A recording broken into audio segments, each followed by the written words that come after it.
Astro பக்தி tax நேயர்கள் அனைவருக்கும் அநேக நமஸ்காரங்கள். பக்தி ஜோதிட குழுவின் சார்பாக குரோதி ஆண்டு ஆணி மாத பலன்களை பற்றி பார்ப்பதற்காக வந்திருக்கின்றோம். அடியேன் சக்தி சோமையாகிய நானும் கே.எஸ். ஐயங்கார் அவர்களும் டாக்டர் ஹரிஹர சர்மா ஐயா அவர்களும் இந்த ஆணி மாத பலன்களை பற்றி விரிவாகவும் விளக்கமாகவும் சொல்வதற்காக வந்திருக்கின்றோம். சக்தி ஜோதிட குழுவின் சார்பாக ஹரிஹர சர்மாவின் பணிவான நமஸ்காரங்கள். நாம் ஒவ்வொரு மாதமும் பலன் பார்த்துக்கிட்டு வரோம். அதுபடி இந்த மாதம் பார்க்க போகிறது ஆணி மாதத்திற்கு உண்டான பலன்கள் என்ன அப்படின்னு பார்க்க போகிறோம். இப்போ நம்ம சொல்ல வர்றது எல்லாமே குறுகிய காலம், அதாகப்பட்டது ஆணி மாதம்னா 32 நாள்.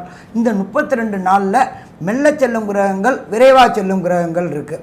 விரைவாக செல்லும் கிரகங்களை வச்சு தான் நம்ம மாசாந்திர பலன்கள் சொல்கிறோம். விரைவாக செல்லக்கூடிய கிரகம் அப்படின்னாக்கா ஃபஸ்ட்டு சந்திரன், அதுக்கு அடுத்தது அங்காரகன் செவ்வாய், அதுக்கு அடுத்தது புதன், அதுக்கு அடுத்தது சுக்கிரன், அடுத்தது மாச கிரகமான சூரியன். இதை வச்சுக்கிட்டு தான் நம்ம ஒவ்வொரு மாதமும் பலன் சொல்கிறோம்.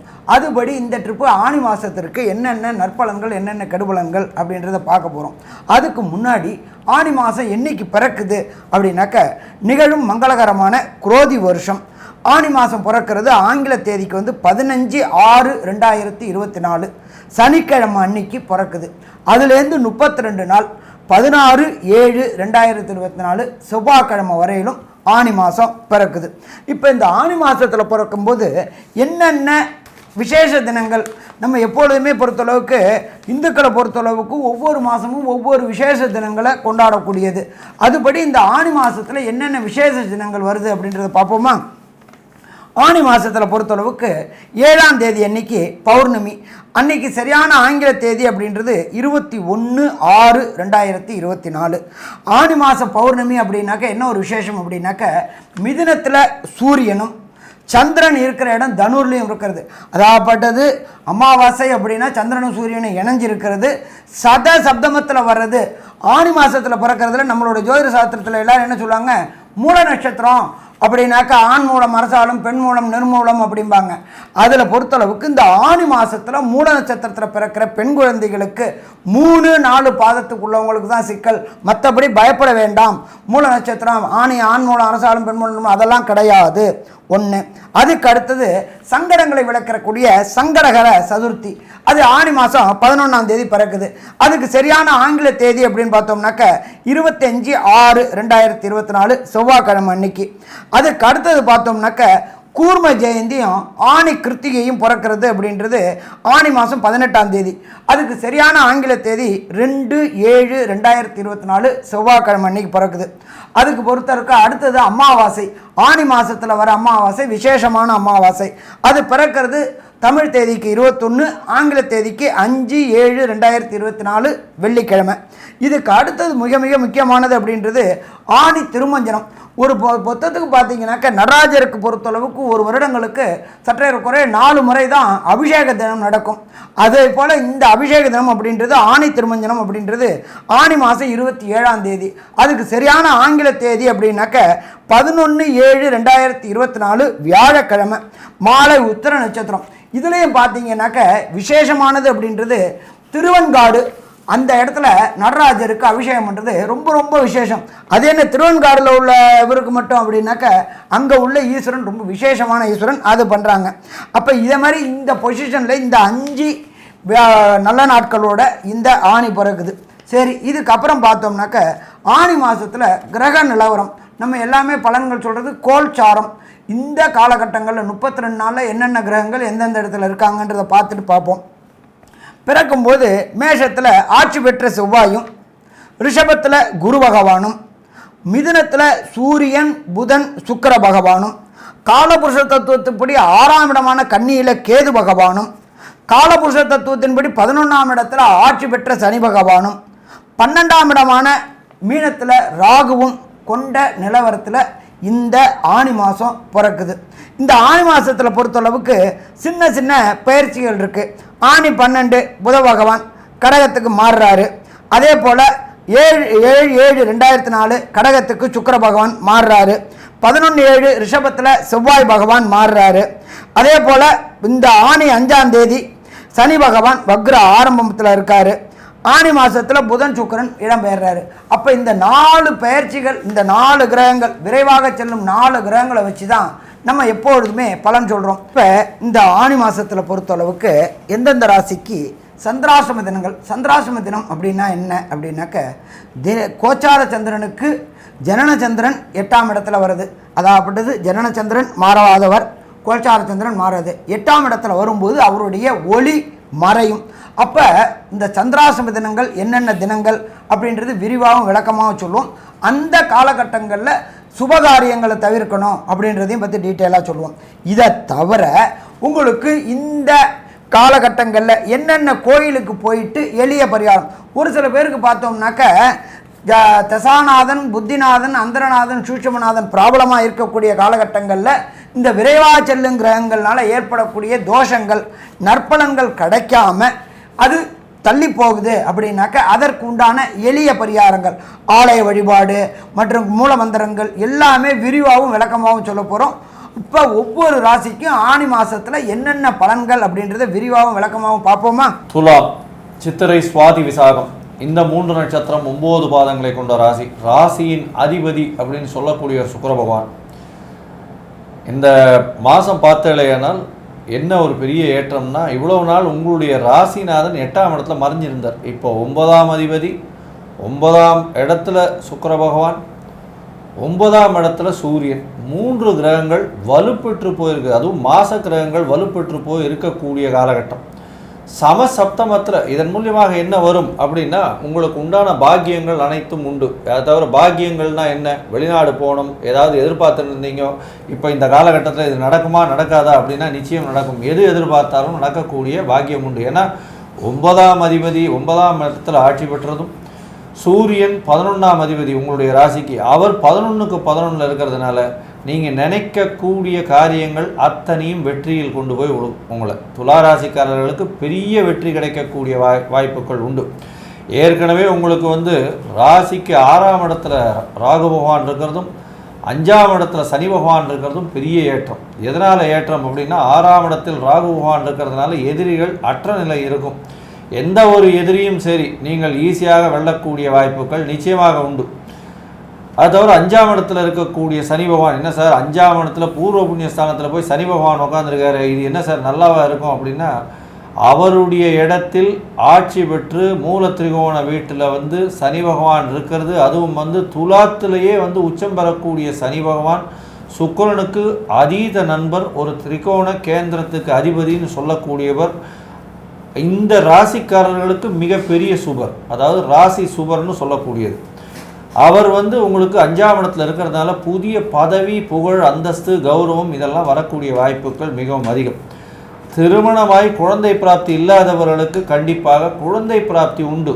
ஏன்னா 5ஆம் இடத்துல 5ஆம் அதிபதி ஆட்சி பெற்று போயிருக்கக்கூடிய காலகட்டத்தில் கண்டிப்பாக ஏற்றம் கிடைக்கக்கூடும் அப்படின்றத சொல்கிறேன். இந்த மாதம் பார்த்தீங்கன்னா உங்களுடைய ராசிக்கு சப்தமத்தில் உங்களுக்கு செவ்வாய் பகவான் ஆட்சி பெற்று போயிருக்கார். இதன் மூலியமாக பார்த்தீங்கன்னா பார்ட்னர்ஷிப் பிஸ்னஸில் பார்ட்னருடைய கை ஓங்கி இருக்கும், வெற்றி நிச்சயமாக இருக்கும். அதுவும் துளாராசிக்காரர்கள் பார்ட்னர்ஷிப்பில் வியாபாரம் பண்ணுறாங்க, அதாவது பால் பதனிடுறது, அதாவது இந்த பன்னீர் அந்த மாதிரியான பால் திரிஞ்சு அந்த மாதிரியான வியாபாரம் பண்ணுறது, ஐஸ்கிரீம்ஸ் இந்த மாதிரி வியாபாரம் பண்ணுறது, அதை தவிர பார்த்தீங்கன்னா கலைத்துறையில் வெள்ளை ஆடைகள் பின்னுறது, அதை தவிர கார்மெண்ட் இண்டஸ்ட்ரியில் இருக்கிறது, இதெல்லாம் பார்த்தீங்கன்னா பெரிய ஏற்றம். அதை தவிர நகாசு வேலைகள்னு சொல்லக்கூடிய வைர வியாபாரம், இதில் தங்கத்தில் வைரங்கள் பதிச்சு செய்யக்கூடிய விஷயங்கள், இதிலெல்லாம் பார்த்தீங்கன்னா பெரிய பொற்பொருளர்கள் இவாளுக்கெல்லாம் பெரிய ஏற்றம் கிடைக்கக்கூடிய மாதமாக இந்த மாதம் அமைய போகிறது. இந்த மாதத்தில் 9ஆம் இடத்துல 9ஆம் அதிபதி ஆட்சி பெறுறதும் சூரிய பகவான் சேர்ந்து இருக்கிறதும் பெரிய விசேஷம். இதன் மூலியமாக உங்கள் தந்தையின் மூலியமாக நல்ல ஒரு ஏற்றம் கிடைக்கும். வெளிநாடு போகிறதுக்கு பாக்கியம் கிடைக்கும். படிக்கக்கூடிய மாணவர்களுக்கு பெரிய ஏற்றம் கிடைக்கும். படிக்கக்கூடிய மாணவர்கள் வெளி ஊர், வெளி மாநிலம், வெளிநாடு செல்லக்கூடிய பாக்கியம் நிச்சயமாக வரும். அவர்கள் எதிர்பார்க்காத அளவிற்கு ஒரு பெரிய ஏற்றம் கிடைக்கக்கூடிய வாய்ப்புகள் இந்த மாதம் அமைய போகிறது. இந்த மாதத்தில் 12ஆம் இடத்துல கேது பகவான் இருக்கார். குரு பகவானும் அவரை பார்க்குறதன் மூலியமாக உங்களுடைய சொந்த ஊர் கோவிலுக்கு போட்டு வருவீங்க. அதுவும் உங்கள் சொந்த ஊர் கோவில், நீங்கள் வழிபடக்கூடிய மடம், அதாவது உங்களுடைய மூதாதையர்கள் வழிபட்ட மடம், அது தவிர உங்களுடைய இது பார்த்திங்கன்னா சித்தர்கள் சமாதி, இந்த மாதிரியான இடத்துக்கு போயிட்டு வரக்கூடிய வாய்ப்புகள் நிச்சயமாக உண்டு. இந்த மாதத்தில் உங்களுக்கு புதிய வேலை கிடைக்கக்கூடிய வாய்ப்புகளும், அதை தவிர வந்து அதாவது படிக்கக்கூடிய மாணவர்கள் வெளிநாடு செல்லக்கூடிய வாய்ப்புகளையும் பற்றி நம்ம ஐயா ஹரிஹர சர்மா கிட்ட கேட்கலாம். ஐயா நல்ல தெளிவாகவும் விளக்கமாகவும் விரிவாகவும் சொன்னீங்க. பொறுத்தளவுக்கு எப்பொழுதுமே துலாத்துக்கு அதிபதி சுக்கிரன் அப்படின்னாக்கா பொறுமை, விடாமுயற்சி, விஸ்வரூப வெற்றி, சின்னத்திரை பெரிய திரை கலைஞர்கள், முன்னணியில் நிற்கக்கூடியவங்க, இவங்க எல்லாமே கடந்த காலகட்டங்களில் 8ஆம் இடத்துல சுக்கிரன் இருந்து கஷ்டப்பட்டுட்டு இருந்தாங்க. படத்துக்கு வாய்ப்பு கிடைக்காம கஷ்டப்பட்டுட்டு இருந்தாங்க. இவங்களுக்கு இந்த காலகட்டங்கள் ஆணி மாதத்தில் 9ஆம் இடத்துல உங்களுடைய ராசிநாதன் ஆட்சி பெற்று இருக்கிறார். அப்போ சின்னத்திரை பெரிய திரை கலைஞர்களுக்கு வாய்ப்புகள் கிடைக்கக்கூடிய வாய்ப்பு இந்த ஆணி மாதத்தில் கிடைக்கும். சரி, அது மட்டுமா அப்படின்னாக்கா 6ல் ராகு இருக்கிறதுனால வெளியூர், வெளிமாநிலம், வெளிநாடுகளில் போய் பட ஷூட்டிங்கில் கலந்துக்க கொள்ளக்கூடிய வாய்ப்புகள் உண்டு. இங்கே உள்ள வருமானத்தோடு அங்கே பல மடங்கு வருமானம் வாங்கக்கூடிய வாய்ப்புகள் உண்டு. இதை தவிர சாஃப்ட்வேரில், ஹார்ட்வேரில் ப்ரோக்ராமராக இருக்கிறவங்களுக்கும் இந்த சுக்கிர பகவான் சப்போர்ட் பண்ணக்கூடியவர். அவங்களுக்கும் இந்த காலகட்டங்களில் மிக மிக யோகம்னு சொல்லலாம். அதே போல் சாப்பாட்டுத்துறை, அதாவது உணவுத்துறையில் இந்த பெரிய ஆளுங்க, அதாவது வித்தியாசமான உணவுகளை செய்யக்கூடியவங்க, அவங்களுக்கு எல்லாருக்குமே இந்த காலகட்டம் ஆணி மாதம் யோகமான காலகட்டம்னு சொல்லலாமா? யோகமான காலகட்டம்னு சொல்லலாம். இதை தவிர ராசிக்கு 11ஆம் அதிபதியான சூரிய பகவான் வேற 9ல் இருக்கார். தகப்பன் செய்த தொழிலை, எல்லாராலையுமே தகப்பன் செய்த தொழிலை தொடர முடியாது. ஆனால் இந்த கலைத்துறை சேர்ந்தவங்களுக்கு தகப்பன் சேர்ந்த தொழில் செய்யக்கூடிய வாய்ப்புகள் உண்டு. அதன் மூலியமாக ஒரு கௌரவம் கிடைக்கக்கூடிய வாய்ப்பு உண்டு. இப்போ சினிமா துறையில் இருக்கிறவங்களுக்கு பொறுத்தளவுக்கு பணத்தோட ஃபஸ்ட்டு அங்கீகாரம், கௌரவம் கிடைக்கிறது. அதே போல் ஃபோட்டோகிராஃபி, அதே போல் லைட்மேன், இவங்க எல்லாருக்குமே எதிர்பாராத திடீர் வருமானம் கிடைக்கக்கூடிய வாய்ப்புகள் உண்டு. மொத்தத்தில் பார்த்தோம் அப்படின்னாக்க துலா ராசிக்காரங்களுக்கு யோகமானதுன்னு சொல்லலாம். அடுத்தது 7ல் செவ்வாய் பகவான் இருக்கார். 7ல் செவ்வாய் அப்படின்னாலே நம்ம என்ன பண்ணுவோம்? நிலத்துக்கு அதிபதி அப்படின்னு சொல்லுவோம். இந்த சின்னத்திரை பெரிய திரை கலைஞர்கள் வீடை பிரம்மாண்டமாக கட்டக்கூடிய வாய்ப்புகள் உண்டு.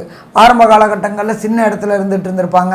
அவங்களுக்கு இந்த காலகட்டங்களில் வருவாய் கடுமையான, நல்ல எதிர்பார்த்ததுக்கு மேலே வருவாய் வரும்பொழுது பழைய வீட்டை புதுப்பிக்கக்கூடிய வாய்ப்புகள் உண்டாகக்கூடிய வாய்ப்புகள் மிக மிக மிக அதிகம். அதே போல் நிலம், இப்போ பொறுத்தளவு பெருந்தளவு பார்த்தீங்கன்னாக்க சின்னத்திரை கலைஞர்களும் பெரிய திரை கலைஞர்களும் இந்த மலை உள்ள மாவட்டங்களில் தேனி, கம்பம், போடி மற்றும் கோயம்புத்தூர் இந்த மாதிரி மாவட்டங்களில் விவசாய நிலங்களை வாங்கி போட்டு அதில் பழப்பயிர்கள், பணப்பயிர்கள் இதெல்லாம் போட்டு விவசாயம் பண்ணுவாங்க.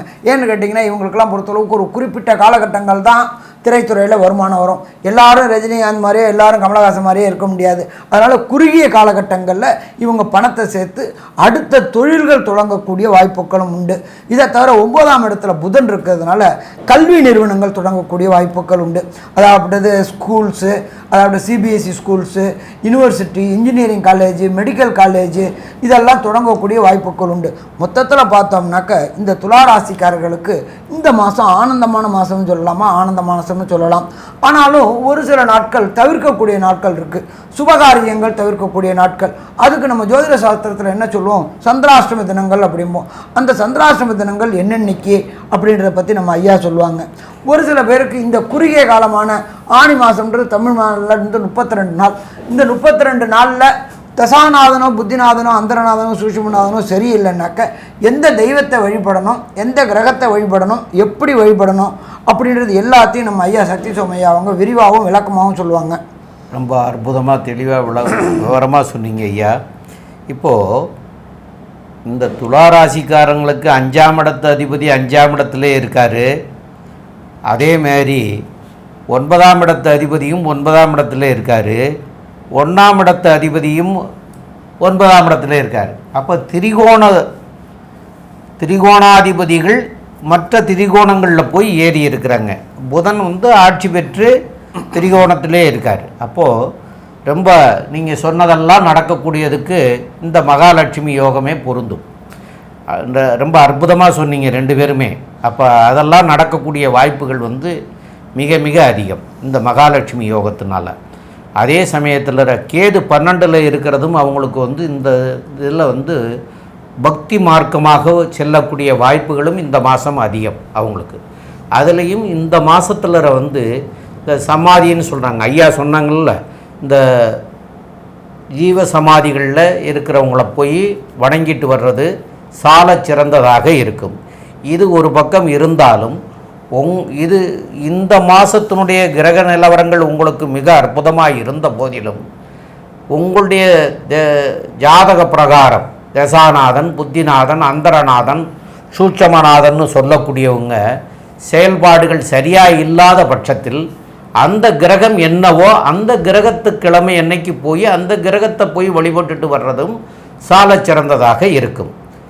அதுபோக இந்த மாதத்தில் சந்திராஷ்டம தினங்கள் அப்படின்னு சொல்லக்கூடிய தினங்கள் அப்படின்னு பார்த்தா 16ஆம் தேதி துளாராசிக்கு 18ஆம் தேதி பகல் 12 மணிக்கு மேலே 19, 20ஆம் தேதி மாலை 5 மணி வரைக்கும் நீங்கள் பிரயாணங்களை தவிர்க்கிறது நல்லது. இப்போ நான் சொன்ன தேதி தமிழ் தேதி 16ஆம் தேதி பகல் 12 மணிக்கு மேலே 19ஆம் தேதி ஃபுல்லாக 20ஆம் தேதி மாலை 5 மணி வரைக்கும் எந்த ஒரு பிரயாணங்கள் செய்ய வேண்டாம். அதே மாதிரி யாத்திரைகள் செய்ய வேண்டாம்ங்கிறது மாதிரியாக புதியதாக எதுவும் தொடங்க வேண்டாம். இதெல்லாம் இந்த 2.25 நாட்களை தவிர்க்கிறது சாலச் சிறந்ததாக இருக்கும். மேலும் உள்ள விவரங்களை நம்முடைய ஐயங்கார் அவங்க சொல்லுவாங்க. ஐயா, அற்புதமாக சொன்னீங்க. அதாவது துளாராசிக்காரர்களுக்கு பெரிய ஏற்றமான மாதம். 1, 5, 9 உண்டானவர்கள் 5ஆம் இடத்தில் ஆட்சி பெற்ற சனியும் 9ஆம் இடத்தில் ஆட்சி பெற்ற புதனும் சேர்ந்து சுக்கிரனோடு இருக்கிறது பெரிய விசேஷம். நினைத்த காரியங்கள் வெற்றியாக நடக்கும். புதிய வேலை கிடைக்கக்கூடிய பாக்கியம் உண்டு. பணவரவிற்கு பஞ்சம் இருக்காது. உடல் நலத்தில் சூட்டு சம்பந்தமான பிரச்சனைகள் வரக்கூடிய வாய்ப்புகள் உண்டு.